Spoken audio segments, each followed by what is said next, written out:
I remember in my early 20s when I was going through my first big heartbreak, and I've always been somebody that when I'm going through something, I like to hear about other people who have gone through, similar situations because it makes me feel less alone.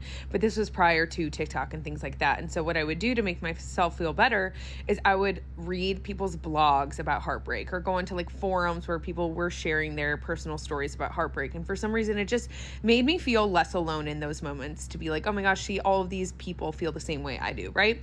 But there was a comment on one of the blog posts one time that I will never forget. And it was, this woman had shared her story and it was sad. She was like, I feel like I'm never going to get over this person. I'm never going to be happy again. And someone commented and said, why doesn't anybody ever come back like 6 months to a year later and give us an update about how they feel?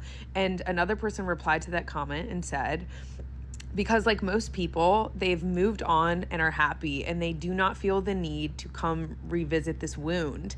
And that has just always stuck with me because I feel like even in that moment, I didn't really believe it. I was like, there's no way I'm ever going to get over this feeling.